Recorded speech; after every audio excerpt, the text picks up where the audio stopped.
பெரியவங்களோட லைஃப்பில் தான் ego, patience, religion, caste இப்படி எல்லாமே முக்கியம் ஆயிரும். ஆனால் குழந்தைங்களை பொறுத்த வரைக்கும் அவங்க மனசில் அப்படியெல்லாம் எதுவுமே இருக்காது. ஏன்னா அவங்களுக்கு இதெல்லாம் என்னன்னு கூட தெரியாது.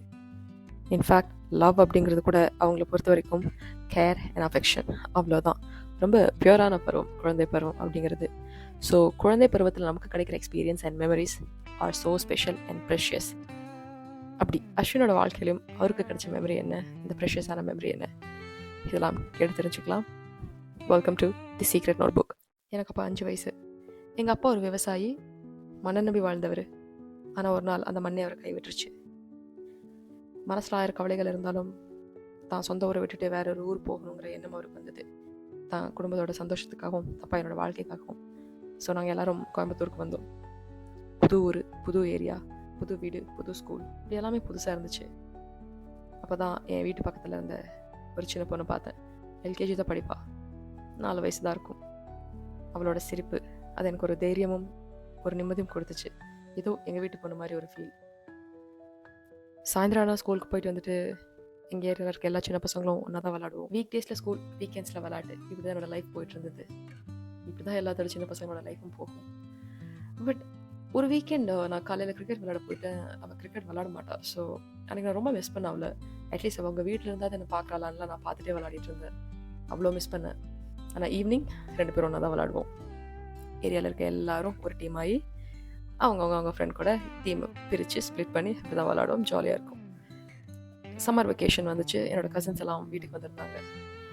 அப்போது என்னதான் என் கசின்ஸ் எனக்கு இவளை விட அதிகமான நாட்கள் தெரிஞ்சவங்களா இருந்தால் கூட இவளை நான் விட்டு கொடுத்ததே கிடையாது. ஏன்னா அவளும் அப்படி தான். நாங்கள் 2 பேரும் ஒன் ஆஃப் மை கசின்ஸ் அப்படின்னு சொல்லலாம். அந்த அளவுக்கு க்ளோஸாக தான் இருப்போம். ஒரு நாள் நான் எங்கள் அம்மா கிட்ட சொன்னேன், அம்மா எனக்கு அவளை பார்க்கும்போதெல்லாம் ஏதோ நம்ம வீட்டு பொண்ணு மாதிரி ஒரு ஃபீல்மா அப்படின்னு சொல்லிட்டு.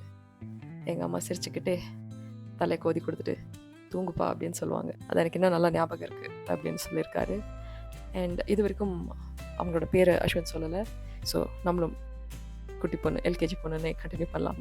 இப்படி என்னோடய லைஃப்பில் first comfort, first happiness and first connection அந்த ஊர்லேயே அவள் தான் அப்படின்னு சொல்லலாம். இப்படி 2 பேரும் ஒருத்தங்களுக்கு ஒருத்தங்க ஒரு கம்ஃபர்ட் ஜோனாக மாறிட்டோம். எப்போவுமே 2 பேரும் ஒன்றா தான் ஸ்கூல் போவோம், ஒன்றா தான் விளாடுவோம், இப்படி ஒன்றாவே தான் டைம் ஸ்பெண்ட் பண்ணுவோம். அண்ட் அவ்வளோ கூட்டம், அவ்வளோ சின்ன பசங்க நாங்கள் எல்லாம் ஒன்றா ஏரியாவில் விளாண்டாலும் அவளை பொறுத்த வரைக்கும் நான் எப்போவுமே ஸ்பெஷல். மற்ற ஃப்ரெண்ட்ஸை விட அவள் எனக்கு கொஞ்சம் ஸ்பெஷல் தான். No matter what I felt, ஒரு உண்மை மட்டும் மாறாமல் தான் இருந்தது. ஒன்றா நாங்கள் 2 பேரும் we created a lot of memories. இப்படி ட்விஸ்டும் டேர்னும் இருக்கிறதான லைஃபே. அப்படி என்னோடய லைஃப்பில் ஒரு டேர்ன் வந்தது. அந்த டேர்ன் என்னென்னா, பெஸ்ட் ஃப்ரெண்ட்ஸாக இருந்தால் எங்களுக்குள்ள ஒரு பிரிவினை ஏற்பட்ட மாதிரி ஒரு ஃபீலிங். நாங்கள் 2 பேரும் ஒருத்தங்க மீட் பண்ணிக்கிற டைம் கம்மியாச்சு.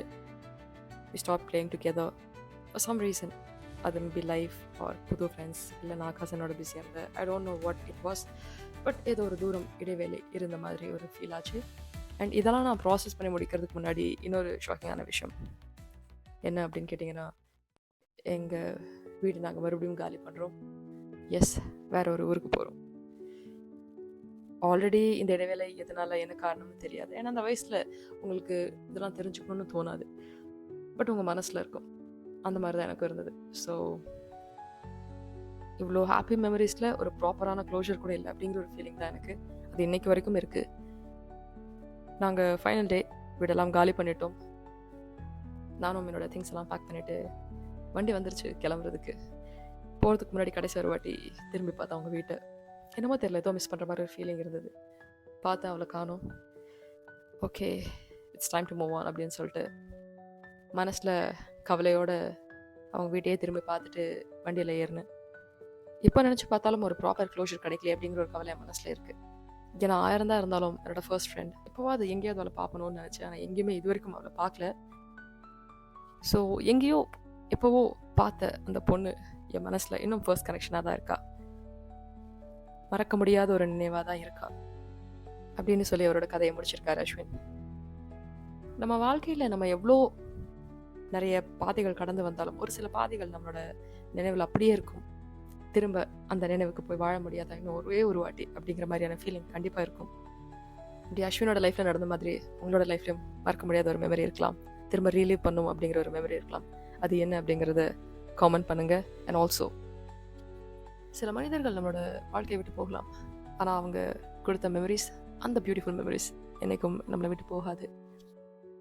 என்னதான் நம்ம எல்லாரும் வளர்ந்து பெரியவங்க இருந்தாலும் நம்ம எல்லாத்துக்குள்ளேயும் அந்த குட்டி பையனோ குட்டி பொண்ணோ இன்னும் ஒழிஞ்சிட்டு தான் இருப்பாங்க. அந்த மனசு நம்மளுக்குள்ள அப்படியே தான் இருக்கும். அதை எப்போவுமே உங்களை விட்டு போக வச்சிடாதீங்க. அண்ட் நமக்குள்ளே இருக்கிற அந்த ஹியூமனிட்டிக்கு காரணம் இன்னும் நமக்குள்ளே ஒழிஞ்சிக்கிட்டு இருக்க சின்ன வயசு நம்மளா கூட இருக்கலாம். அண்ட் இப்போது இதோட இங்கே இந்த ஸ்டோரியை வைண்ட் அப் பண்ணுறோம். அண்ட் உங்கள் வாழ்க்கையிலும் இந்த மாதிரி மெமரிஸ் கண்டிப்பாக இருக்கும். அதை என்கிட்ட ஷேர் பண்ணணும்னு நினச்சிங்கன்னா தி சீக்ரெட் நோட் புக் அப்படிங்கிற என்னோட இன்ஸ்டாகிராம் ஹேண்டில் எனக்கு நீங்கள் டிஎம் பண்ணலாம். இல்லாட்டி டிஸ்கிரிப்ஷனில் கொடுத்துருக்க என்னோட மெயில் ஐடிக்கு கூட நீங்கள் உங்களோட ஸ்டோரி அனுப்பலாம். மீண்டும் உங்களோட ஸ்டோரியில் உங்களை மீட் பண்ணுற வரைக்கும் it's me Saranya signing off.